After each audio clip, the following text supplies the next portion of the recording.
Okay, so college trigonometry students, we're going to be looking at today the solutions to this review that I gave you for exam 2. Okay, so exam 2 has two parts. It's going to have a calculator part and a non-calculator part. The non-calculator part should be something that you would want to spend probably around an hour on that, but not more than an hour. And then the short calculator part would be maybe 15-20 minutes. Kind of budget your time like that. All right, there's no notes and there's no identities. I don't give you any identities on this test. So you want to be sure that you're solid with all the identities that we've learned up to section 8.5. Okay, so to begin with, this problem number 1, what this is saying is you're on this interval. What values of x would the cotangent have a vertical asymptote? Now, you don't want to memorize this. I see students try to memorize stuff like this all the time. You want to reason this out. So I'm going to draw just a coordinate system and show you how you would reason this out. Okay, the thing is, the cotangent is x over y. Okay, so if we want to figure out where there's a vertical asymptote, the question becomes, where is y equal to 0? Okay, so basically if you look at this point on a unit circle, that would be the point 1, 0. And if you look at this point on the unit circle, that would be the point -1, 0. So this is 0 radians. And this, of course, is pi radians. Okay, so the answer to that would be x equals 0 and x equals pi. Those would be two places where a cotangent would have a vertical asymptote. Okay, and that's it. That's all there is to it. Okay, now if you look at the next problem, the same question, where would a secant have a vertical asymptote on this same interval? So we're going to look at that.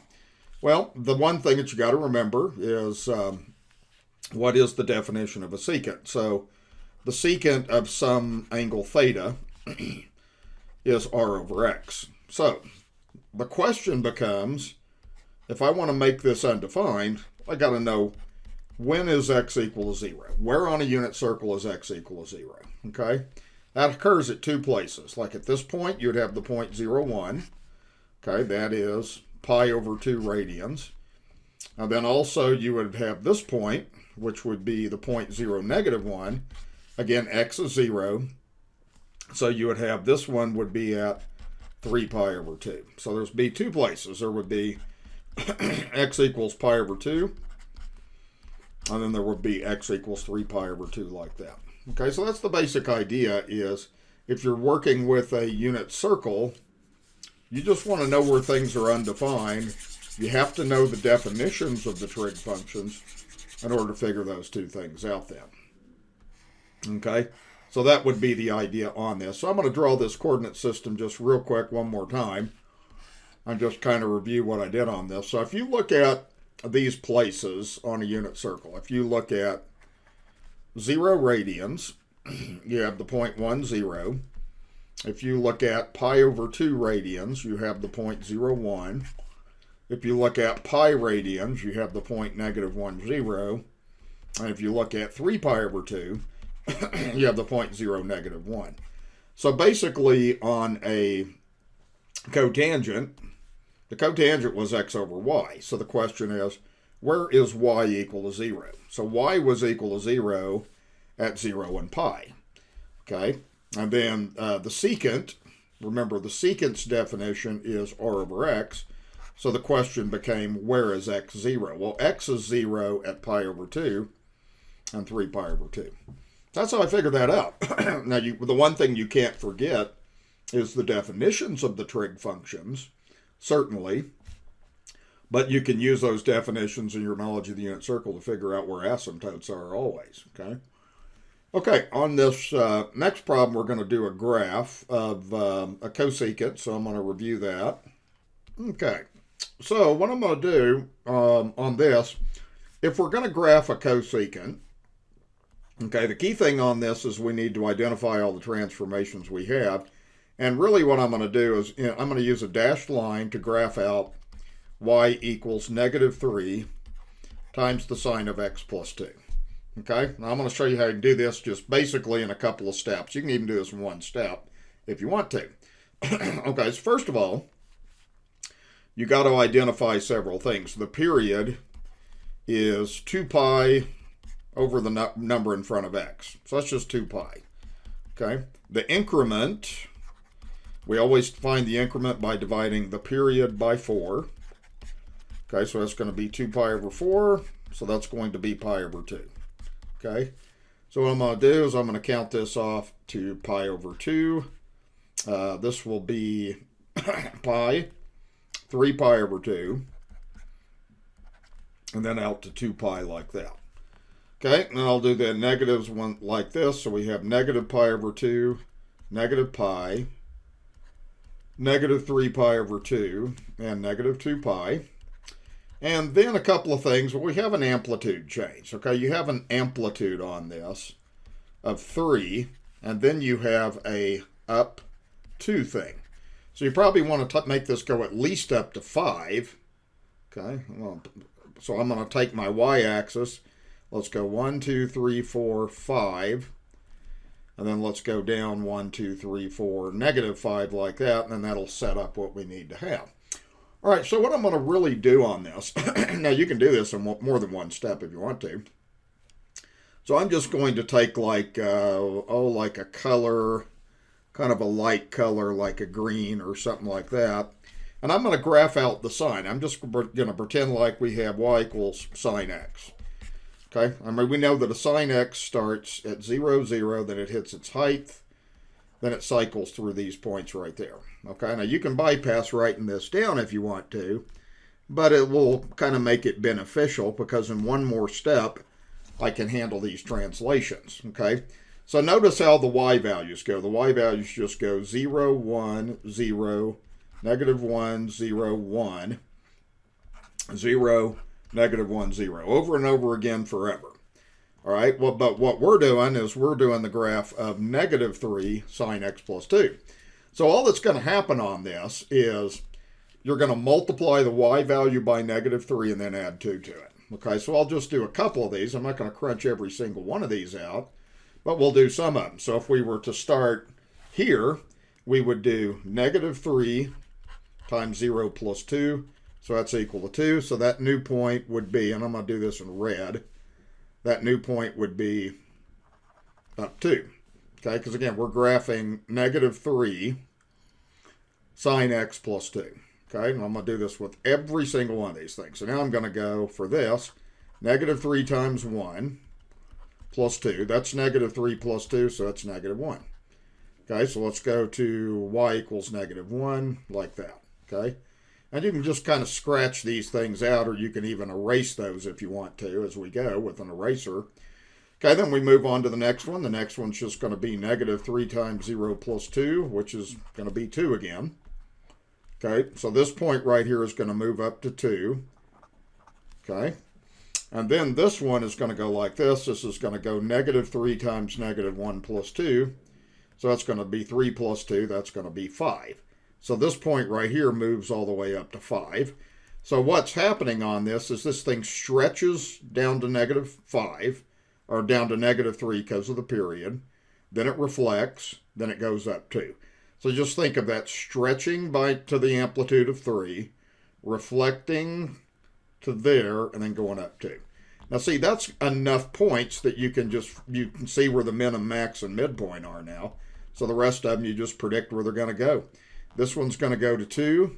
This one's going to go down to 1, negative 1.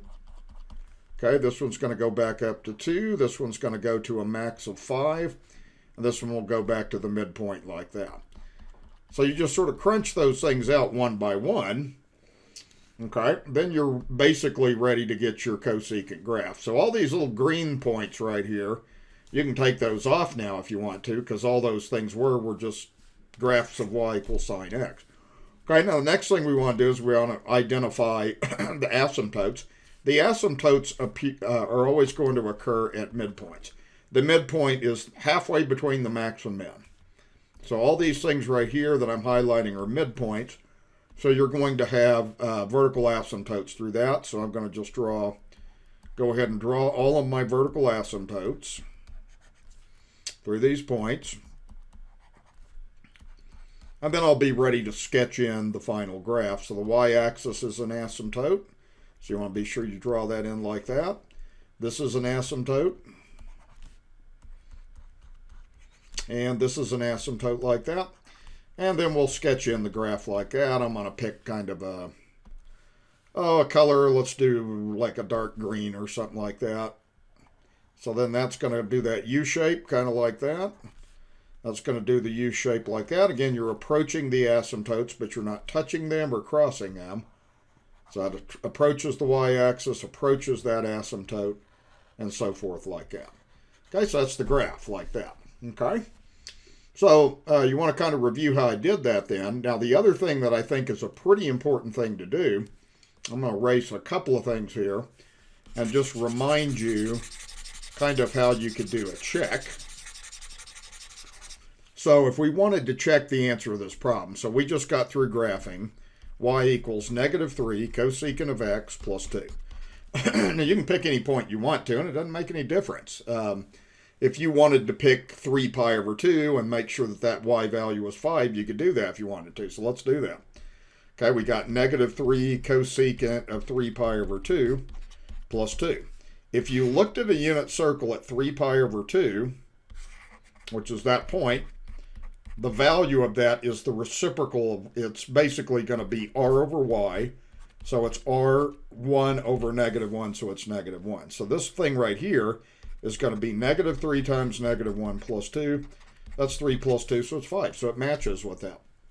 And you can do the same thing for any of these points. I recommend on a test that you at least choose to check about 2 points to make sure you're right. And students just don't do that. And boy, you need to do that. You can tell you're right on a graph. Take advantage of that. Okay, now, next thing we want to do is want to look over the inverse trig functions. The thing that's real important about these is you got to understand the ranges. So in inverse cosine, the range is on the closed interval 0 to pi. So the answer to this problem must be between 0 and pi. It's got to be. You can't give me an answer outside of 0 pi. The inverse tangent has a range that is an open interval, -pi over 2 pi over 2, like that. Okay.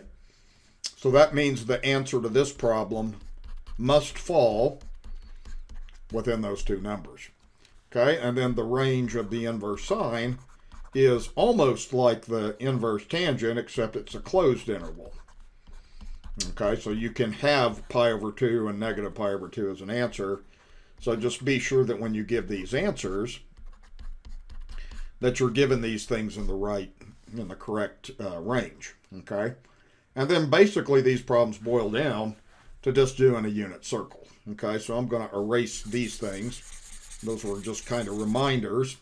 And what I'm going to do is let's graph just kind of a basic unit circle, just getting enough points to figure this out. Okay, one thing that you'll have on this test is I'll give you a blank unit circle, but I don't grade it. So let's start with inverse cosine. This is an inverse cosine of a positive number. Okay, inverse cosine's answer goes from 0 to pi. So you're either going to be in quadrant 1 or you're going to be in quadrant 2. If you have a positive value, that's going to put you in quadrant 1. So you need to look on the unit circle in quadrant 1 and find the point that has an x value of square root of 2 over 2. Because remember what this is really saying is it's really saying the cosine of some angle theta is equal to square root of 2 over 2. So you're looking at where that x value is square root of 2 over 2. So you'll have the point on the unit circle, which is this, and that is a 45-degree angle. Okay, but in terms of radians, that's going to be pi over 4. If you don't know that, you can take 45 times pi over 180 and reduce it. So that's the answer. Okay. Now, if I did this same problem, but it was the inverse cosine of negative square root of 2 over 2, then you would be over here with a 45-degree reference angle, so it would be 135. Okay. And then you could convert that to 3 pi over 4. All right, now we're going to look at a tangent. Now, a tangent, the answers to a tangent, and I'm going to go through and erase these two things like this. The answers to a tangent fall between negative pi over 2 to pi over 2. So our answer to this problem is either in quadrant 1 or quadrant 4. Okay, this is a negative value. So that means we can't be in quadrant 1. We have to be in quadrant 4. Okay, so we got that. Now we just need to figure out which point would give a tangent that's equal to negative 1. And remember, the tangent is y over x. So that would have to be a point on the unit circle where x and y are the same. So that would be the point square root of 2 over 2, negative square root of 2 over 2, like that. Okay? So in terms of a reference angle, that is a 45-degree angle. Okay? You also could have 315, but the 315 is out of range. Okay, so this has got to be between negative 90 and 90, so you can't give me that answer. The only answer you can give me is negative 45 or negative pi over 4, because it has to fit in that range. That's the thing that you have to study and make sure that you're aware of, is on a tangent, an inverse tangent and an inverse sine of a negative number, you have to give a negative angle. That's the only thing that makes any sense. Okay? Okay, so let me erase this, and now let's look at what we got going on the inverse sine here. Let me just erase that whole thing and start over again here. Okay, so I'm just going to make a unit circle diagram again to kind of make us reason this out. So here's what you do, basically. We have a negative value. The range is from negative pi over 2 to pi over 2. So we're either in quadrant 1 or we're quadrant 4. Okay, we're going to be in quadrant 4 because of the negative. Okay, so what we need to do on this is we need to look on the unit circle, and the sine is the y value, so we got to figure out which point has a y value of negative square root of 3 over 2. Okay, so what I'm going to do is I'm going to look at it like this. These points right here go like this. This is the point square root of 3 over 2, comma, negative 1/2. This is the point square root of 2 over 2, negative square root of 2 over 2. And then this is the point 1/2, negative square root of 3 over 2. Okay, so that means that that would be the angle where the sine would have that y value like that. Okay, so we just need to figure out what that angle is. Okay, this is going to be a 60-degree reference angle. This is like negative 30, negative 45, negative 60, and you do have to give a negative answer so it'll fit in this range. So that's going to end up being negative pi over 3. Okay, so you want to be sure you study those things, and you have to have these things right here memorized. Okay, I don't give those to you. They're very important to know. Okay, all right, looking now at this one, we're going to do a graph, and this one's got a phase shift on it like this. So let's take a look at what we got on the graph here. Okay, first of all, the amplitude is going to be this number right here. Okay, and remember, an amplitude's always a positive number. So if that was negative 1/2, amplitude's 1/2. Okay, the formula for the period is 2 pi omega, and omega is the value, the coefficient of x. So what you would do on this is you would do 2 pi over 2, so you get pi. Okay? Now, if we do the increment of the x-axis, I'm going to jump down here, that's always the period divided by 4. So the period's pi, divide by 4, you're going to have pi over 4. So we're going to break our x-axis, we're going to make it increment by pi over 4. Okay? Now the phase shift is going to be this number. Now notice this is in a factored form. The 2 has been factored out, so that means automatically that you're going to have a phase shift of pi over 4, and since that's a minus sign, that's going to phase shift you to the right. Okay, and then this number right here is your vertical translation. That's what up 1 is going to be. Like that. So we've got everything kind of recognized. Now we're going to build a graph out of this then. All right, so I'm going to kind of put this at the side. We're going to be graphing y equals 1/2 cosine of 2 times x minus pi over 4 plus 1. And let me show you kind of how I've been trying to get you guys to do the graphs, just maybe in 2 steps. Okay, so what we're going to look at is we're just going to look at this part of the graph right here. Okay, we're not going to look at the amplitude, and we're not going to look at the up 1. Those are things that affect y values, so we do those last. So what I'm going to do is I'm just going to graph y equals, and I'll do this like in a dashed line, y equals cosine of 2 times x minus pi over 4. So what we need to do is we need to go ahead and get our coordinate system built up here. So we're going by an increment of pi over 4 is what we figured out there, as that's our increment. So we're going to go 1 pi over 4, 2 pi over 4, 3 pi over 4, 4 pi over 4, and maybe out to 5 pi over 4. Okay, I just want to get 5 key points. We do have an amplitude of 1/2, so we probably need to take this thing maybe up to 2, down to -2, something like that, and then these will just kind of be, that'll be 1, -1, then we can have 1/2, we can go ahead and break those up into halves like that. Okay, so what we do is when you have a phase shift, this is real important, is you want to start at that phase shift. So here's kind of what we do. Now I'm going to do this kind of like this. I'm going to take just kind of lightly the cosine. Remember the cosine graph goes like this. Starts high, then it goes like this, hits a minimum, and so forth like that. All right, now all we're doing on this is we're going to phase shift this thing to the right like this. So this thing moves over here. So that new point is going to go here. So you can forget about that point now. This one also phase shifts to the right, pi over 4, so it goes there. So you can do that. This one also phase shifts, so you can forget about that, and so forth. Okay, once you get a few points, then you can easily predict where the rest of them go based on your knowledge of the cycle. Okay, so it's going to go like that, and then this point would go back down like that. Okay, so all I did is I phase shifted a basic cosine. This thing right here is built into this increment change. So just by doing that increment change, we've taken care of that period change. We just need to start at the phase shift, okay?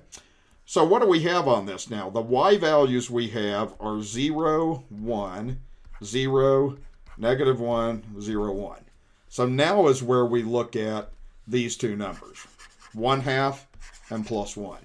So the way you handle this is you go like this. You go 1/2 times 0 plus 1. Okay, if you do that in your head, you're going to have, that's equal to 1, so that point, you're going to end up being there. Okay, okay, do the same thing here. You're going to do 1/2 of 1 plus 1, so that's going to be 1/2. So this point right here moves up to 1/2. Okay, like that. Okay. And then this one, you're back to 0. So that would be 1/2 times 0 plus 1. So that is going to be back to 1. Okay, this one you have -1. So that's 1/2 times -1 plus 1. So that's 1/2. That's 1 minus 1/2. So that's 1/2. Okay, so this point right here is going to move to 1/2 like that. Now that is a positive 1/2 like that. When we have that one put together then, okay? So that one gets moved up to that point right there to 1/2. Stop that. Okay? All right?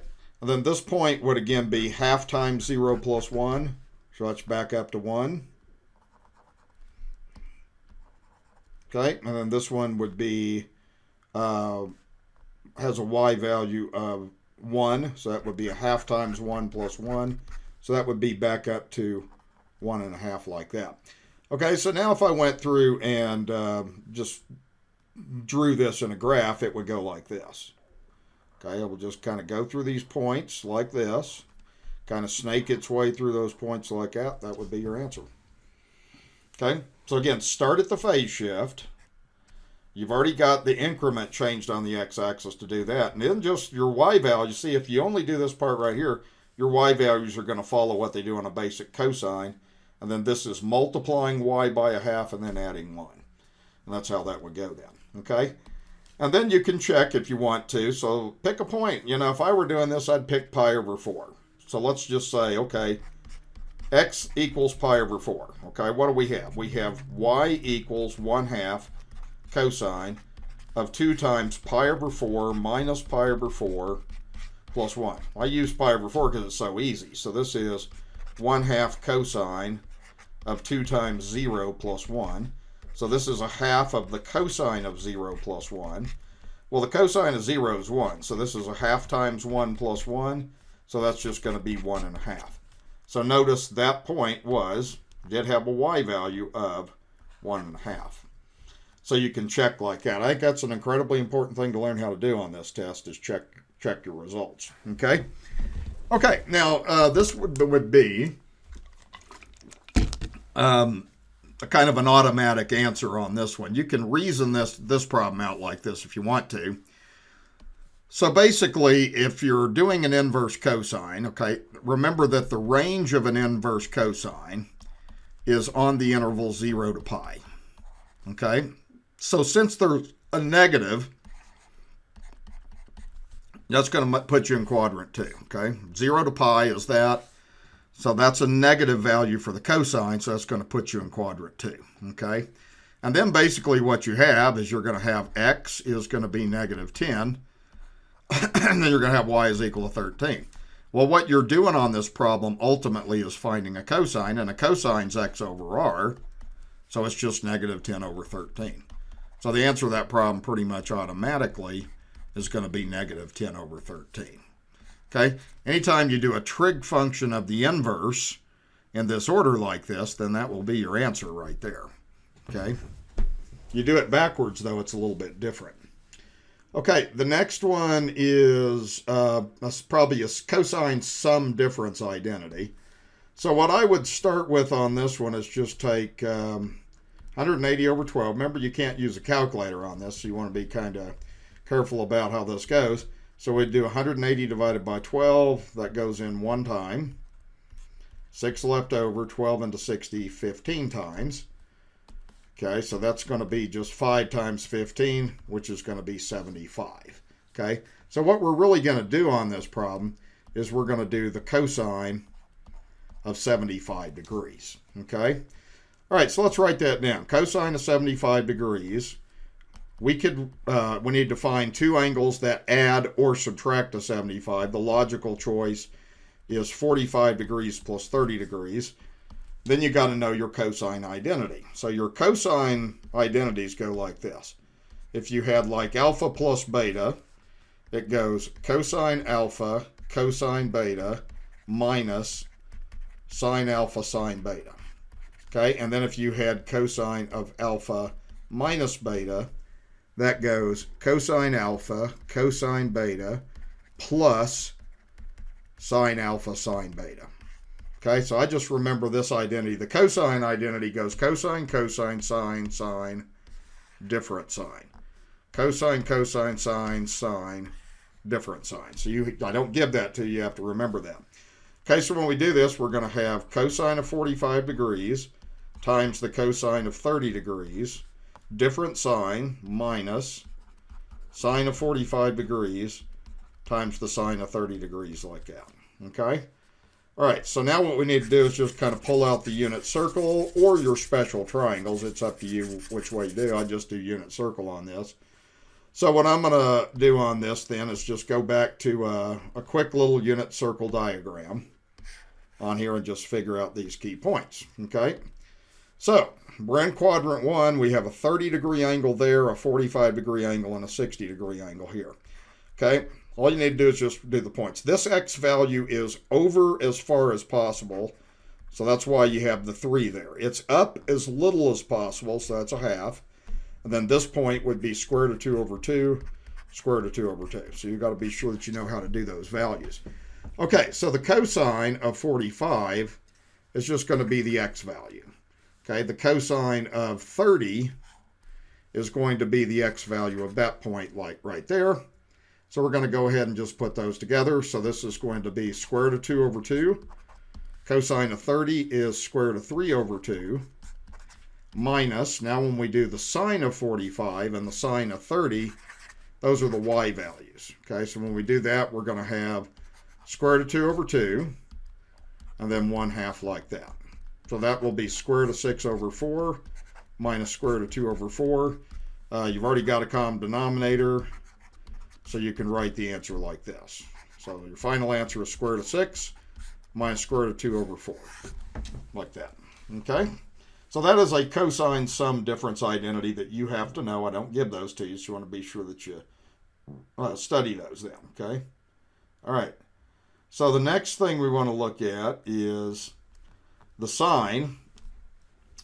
And the thing on this one again is a sum difference identity. So we're going to go ahead and write the sine of negative 15. You have two choices. You could either say 30 minus 45, or you could say 45 minus 60. I'm going to go, just for something different, I'm going to go 45 minus 60. It'll work either way, though. Okay? Now, your sine sum difference identities go like this. So I'm just going to write them down, then I'm going to erase them. But just to remind you how these go, they go sine of the first, cosine of the second, same sine, cosine of the first, sine of the second. So it goes sine, cosine, cosine, sine, same sine. This one would be the same way. This would be sine alpha, cosine beta, same sine, cosine alpha, sine beta. Okay, like that. So when we're expanding this, it's going to go like this. We're going to do the sine of the first angle, 45 degrees, times the cosine of the second angle, 60 degrees. We're going to use the same sine. Then we do this backwards. We're going to do cosine of 45 degrees, and then we're going to do times the sine of 60 degrees like that. Okay, now it's just a matter of unit circle knowledge here.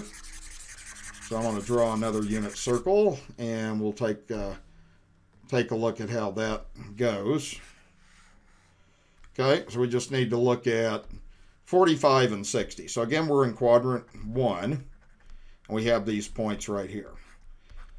Okay, so here's the way that I figure these things out. Is this thing has the biggest x value possible. This has the smallest x. So this is going to go 1/2 square root of 2 over 2, square root of 3 over 2. Then the y's get bigger this way. So that's going to go 1/2 square root of 2 over 2, square root of 3 over 2. Okay? So what we're going to do is we're going to start by doing the sine of 45, which is that y value. So that's going to be square root of 2 over 2. Then we're going to do the cosine of 60, which is that x value. So that's 1/2. Then we're going to do the cosine of 45. So that would be that x value. Okay, so that's going to be square root of 2 over 2. And then finally we'll do the sine of 60, which is this y value. So that's the square root of 3 over 2. Okay, and then you're going to have a very similar looking answer. This is square root of 2 over 4 minus square root of 6 over 4. So the final answer would be square root of 2 minus square root of 6 all over 4. And that's it. Okay. So if you know the identities, know your unit circle, those aren't too hard to do. Okay. All right. Now this problem I put on here has something to do with the tangent identity. So partially, you need to be sure that you know your sum difference identities for sine, cosine, and tangent. Okay, now I'm going to write down at the side what these identities are. So if you had the tangent of two angles, alpha plus beta, that's equal to the sum of the two angles all over 1 minus the product of the two angles. Okay, and then if you had tangent of alpha minus beta, that's going to be tangent of alpha minus tangent of beta all over 1 plus tangent of alpha times tangent of beta, like that. So see, what I've done is I've given you the right side of an identity. And since this has a plus there, that matches there. And since it has a minus there, that matches there. So that means this is going to be the tangent of alpha plus beta. So you're just doing this in reverse. So this is going to be equal to the tangent of the first angle, which is pi over 15, plus the second angle, 4 pi over 15, Okay, so if we work that out, that's going to be the tangent of 5 pi over 15. So that reduces down to the tangent of pi over 3. Then you need to just go to your unit circle and figure out what that is, or you can even look at a triangle if you want to. That's really 60 degrees. So you could just on this problem look at a 30-60 right triangle. Here's 60, here's 30, here's 90. So it goes 1, 2, square root of 3. The tangent is opposite over adjacent, so it would be square root of 3 over 1. So that means the answer to that problem is square root of 3. Now you could also go to the unit circle and just do y over x if you want to get the answer. Okay? All right, let's see. Next page, let's see what we got going on this problem. Okay, so this problem, first of all, the first thing I'm going to look at is inside the parentheses. And there's a couple of things that this tells us. Okay, the first thing it tells us is if we're doing an inverse sine, y is going to be the numerator, r is going to be the denominator. So what we're going to have is we need to figure out what x, y, and r are in this problem to solve it. So we know that y is -3, and we know that r is 5. Okay? The other thing is we have an inverse cosine. So the inverse cosine's range is on the interval -pi/2 to pi/2. Now that's real important. Since this is a negative, remember your range on an inverse cosine or inverse sine goes either in quadrant 1 or quadrant 4. Since that's a negative, you're going to be in quadrant 4. Okay, so that means x is going to be a positive value, and then you can go the Pythagorean theorem, so x is going to be equal to 4. Okay, so that's what you do on the problem to begin with. Now, if you kind of go back and begin to look at the problems on here now, we're now looking at the cotangent. Well, the cotangent is x over y. So the answer to this problem would just be whatever x over y is. So that's going to be 4 over -3 or -4/3. So that's your answer to your problem. -4/3, okay? So you'd be expecting something kind of like that. Okay, now we're going to get into a little bit of the trig equations. Okay, so trig equations work like this. First thing we want to do on this one is you're going to find all real numbers in this interval. So you're going to give me every answer from 0 to 2 pi. So we're going to, first of all, start by isolating this cosine. Okay, a lot of this we can do in our head. So what we're going to do is this is going to be 2 cosine of x equals -1. Then I can divide by 2 to get cosine of x equals -1/2. Okay, so now what it is it's just an interpretation of the unit circle again. So the idea is going to be, where is the cosine negative? Does it have negative values? Well, cosine's negative in quadrant 2 and quadrant 3. So again, you got to figure out, well, where is the reference angle that I'm looking at? So you would have to figure out where x is -1/2. So if you looked at these points on the unit circle, and this quadrant, they'd basically go like this. This point right here would be -1/2, positive square root of 3 over 2. This would be -√2 over 2, positive √2 over 2. Then this one would be negative square root of 3 over 2 and 1/2. Okay, so that means that we're looking at that angle right there. That's a 60-degree reference angle. So that's going to be 120 degrees. Okay, so one of our answers is going to be 120 degrees, but we have to convert it to radians. Now all that's going to mean is the second angle is going to be in quadrant 3, and it's going to have a 60-degree reference angle. So that's just going to be 180 plus 60, or 240. Okay, like that. So we're going to have these two answers that need to be converted to radians. Now, if you did your unit circle at the beginning of the test, then you would have all this taken care of, so you wouldn't have to do this. So I'm going to multiply that by pi over 180, and that gives 2 pi over 3, so that's one answer. And then I'm going to multiply 240 by 2 pi over 180, and that gives 4 pi over 3. So the answers to this problem are 2 pi over 3 and 4 pi over 3. So you write that in a system a set builder notation like that. So that's the idea. Okay, now if we go down to this number 14, this one you already have a trig function that's isolated. So this would be an example of a problem. If you want to change the tangent squared to a tangent, you would have to take the square root of both sides. And when you take the square root of both sides, one of the things you want to be sure that you do is that you have a plus or minus in front of that radical 3. So what you're going to have is this is tangent of x. This is equal to plus or minus the square root of 3. Okay? So basically, you're going to have an answer in every quadrant on this problem. And again, you're looking for all the real numbers that are in this interval.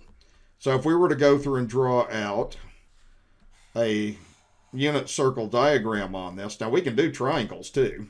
A lot of times I tell you guys on tangents, a lot of times I prefer to do triangles because the tangent is opposite over adjacent. So if you have square root of 3 over 1, that would be a possibility. So that would be 60 degrees. And that's all we need to know on this problem is 60-degree reference angles.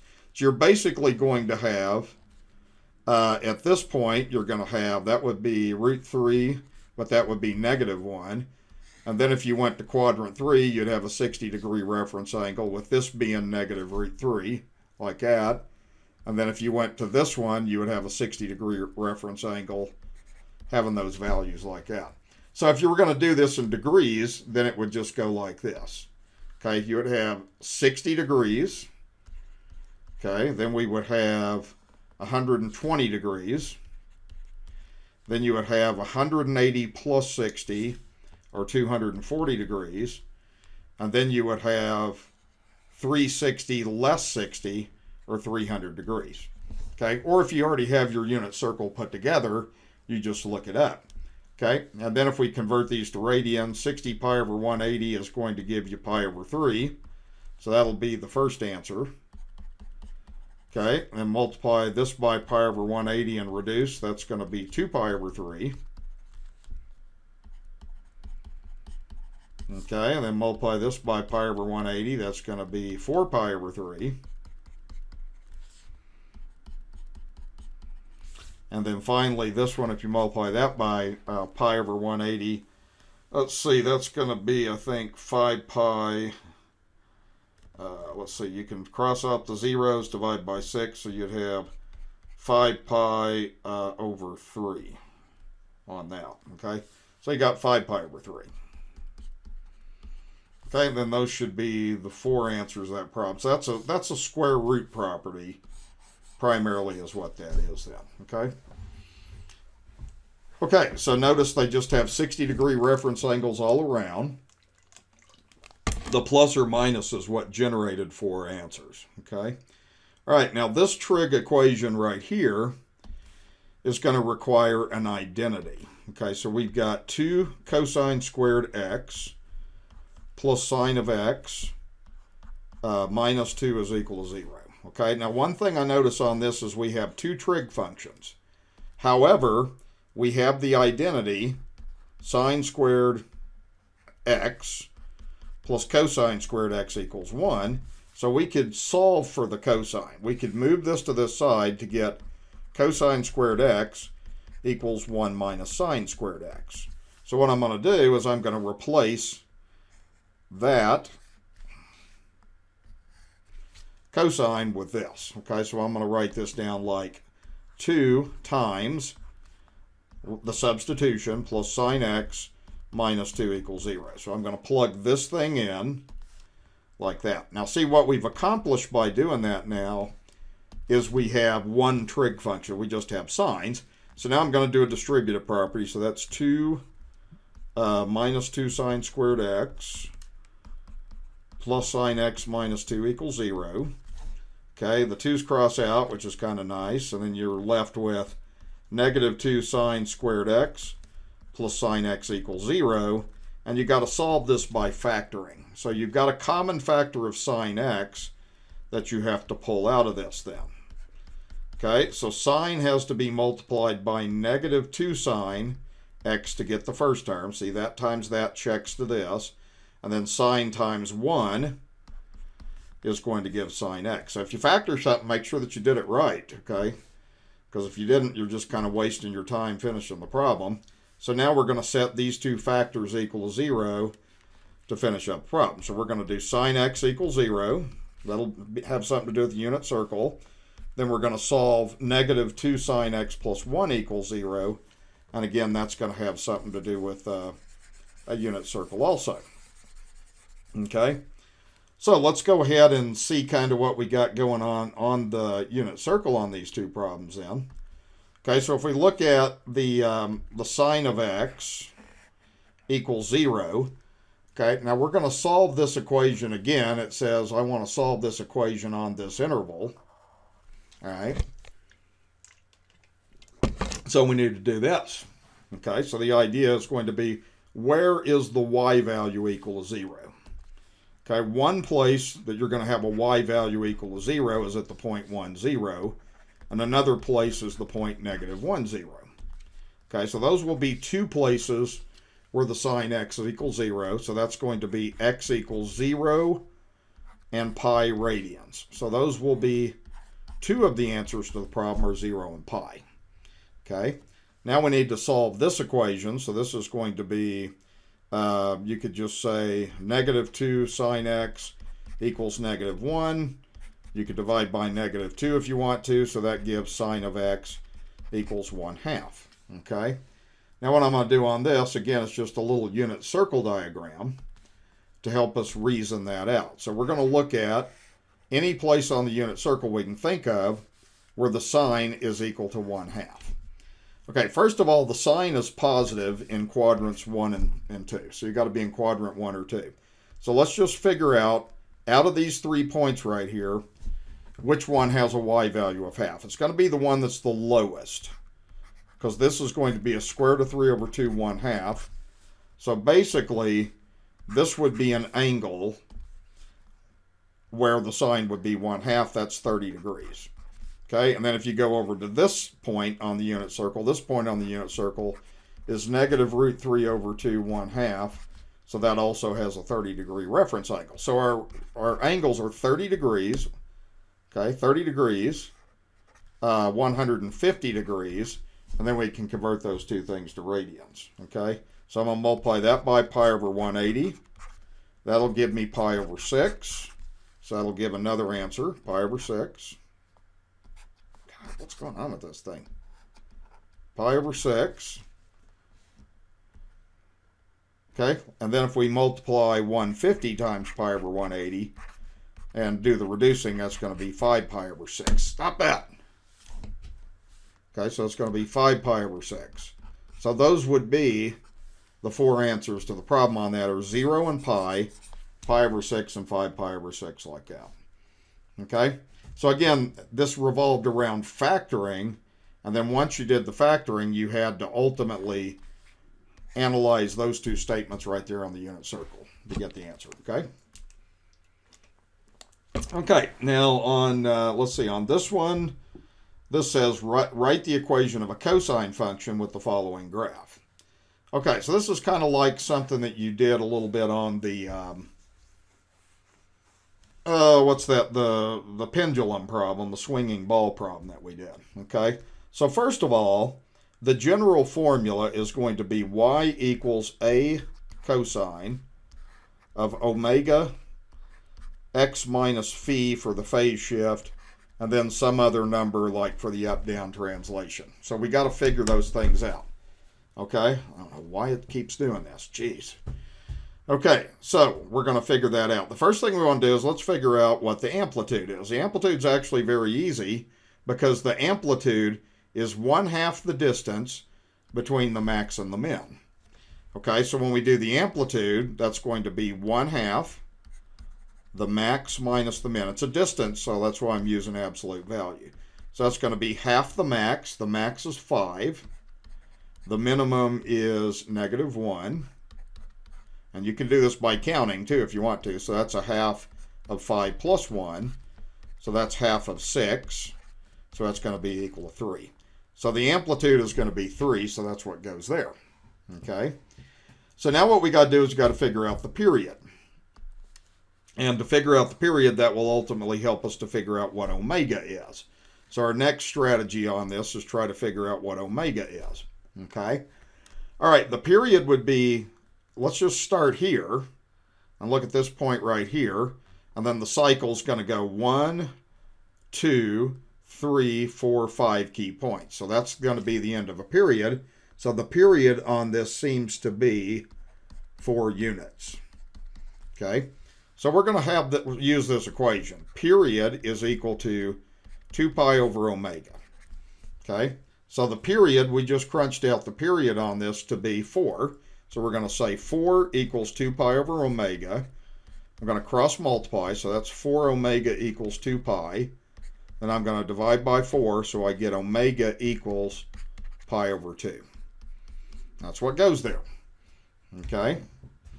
All right, so we got that. When we put that together, now we need to see if we have a phase shift or not. Now, we're supposed to do a cosine on this, so there is no phase shift. And the reason there's no phase shift is because the cosine starts high, so that's just going to be 0. Okay, like that. Now, if you want to figure this thing out, the best thing to do is to look at the midpoint. Okay, so the midpoint on this, see, the amplitude is 3. So if you went from this minimum and went 1, 2, 3, this would be a midpoint right there. So how high has that midpoint gone up? Okay, it has gone up 2 units. It's easiest to see those midpoints and how they go up. Okay, so that thing is going to be up 2. So now we're ready to write the answer. So our final answer is y equals the amplitude 3 times the cosine of omega, or pi over 2 times x. And you don't have to put the minus 0 because there is no phase shift. And then plus 2. Like that. Okay? And that's it. That should analyze everything. A couple of things you want to know is this formula gives you the amplitude. This formula gives you omega. And you should easily be able to count the amplitude and count the period on any graph I give you. And then I always recommend for the up-down step that you look at the midpoints, okay, of the graph. And then phase shift would be, well, you know, I knew there was no phase shift because the cosine wave starts at the maximum point like that. Okay? Okay, so that'll take care of that. You want to be prepared to. Okay, so let's see. Let's move down to this last page here and let's do a couple of proofs. So another thing you'll have to do on your test is be able to do some proofs. Okay, now one of the things is your proofs have to be written a certain way or I'll take points off. So I'm looking for you to write a side, have a bunch of equal signs, just keep things down until you get the other side. So that's the structure. Nothing else on these problems is acceptable. So we're going to start this like this. We're going to pick a side and write it down. Usually we pick the most complicated side, like that, and just kind of use fundamental identities. Now I can give you all kinds of proofs. Generally I give what I would consider a simple proof and a more moderate level one. Nothing real advanced just because of the time pressure.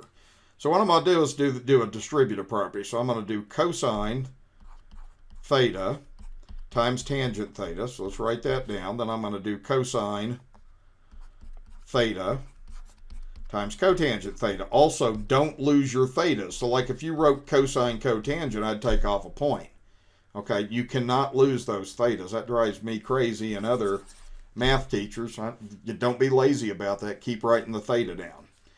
Okay, now what we're going to do is we're going to use an identity for this, an identity for that. And then we're going to see what comes out of this thing then. Okay, so we're going to bring down an equal sign. You have to do that. So we have cosine theta. The tangent we know is the sine theta over the cosine theta. Then bring down the rest. That's going to be cosine theta. And then the cotangent we know is the cosine theta over the sine theta. Okay, so a couple of things that you'll have going on this problem then is, well, those cross out.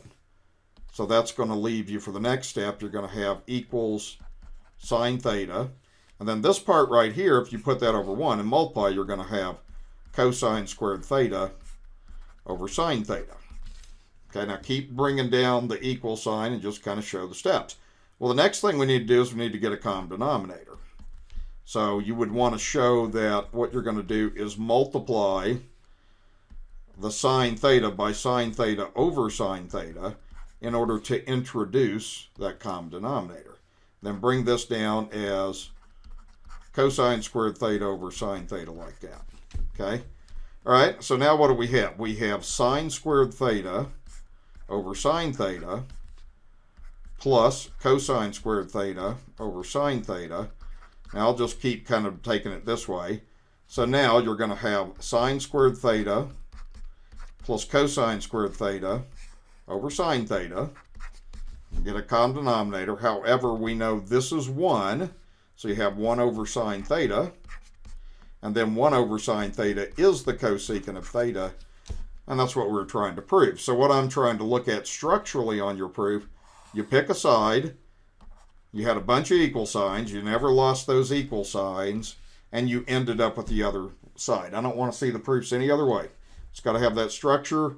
And don't lose the thetas and the u's and whatever variable that we're using for the x values.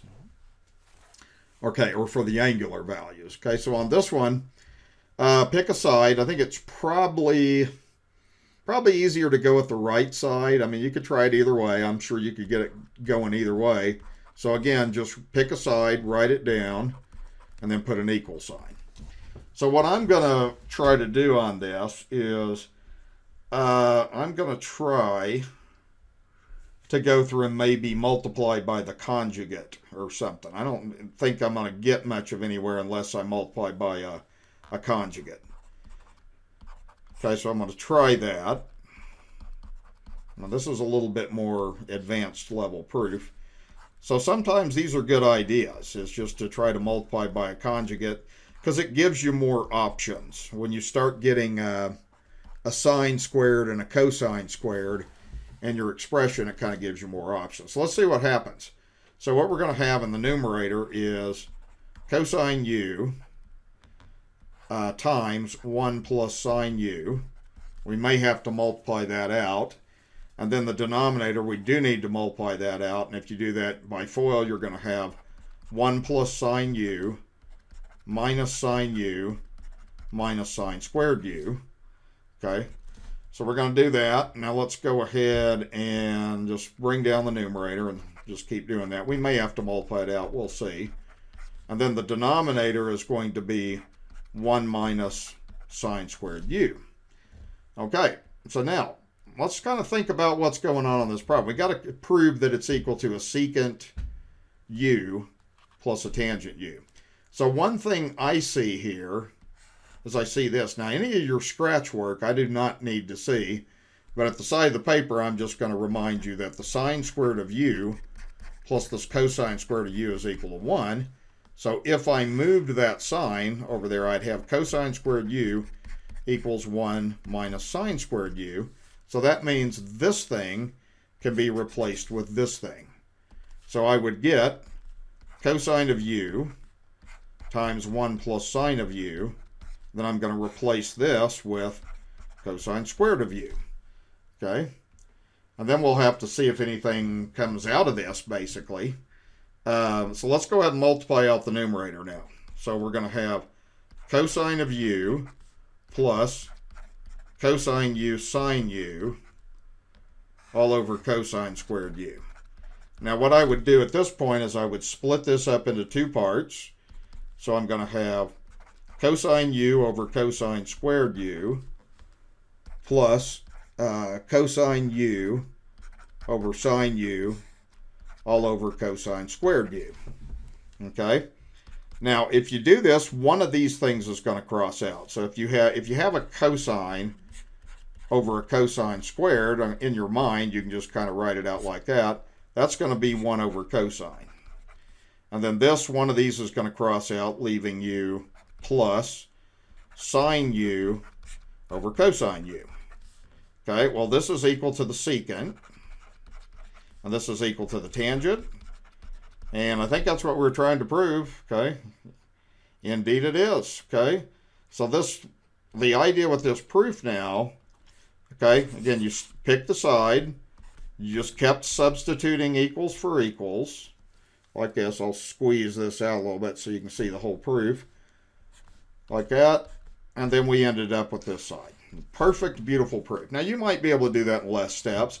So that's more of a intermediate level to advanced level proof. There's enough steps that one's, pretty, it's not a real complicated one, but it's a pretty challenging one. Okay, like that. Okay, so that will finish up this part. I'm going to go ahead and stop this recording. And then that should give you a good sample of some of the types of things that you're going to have to know how to do.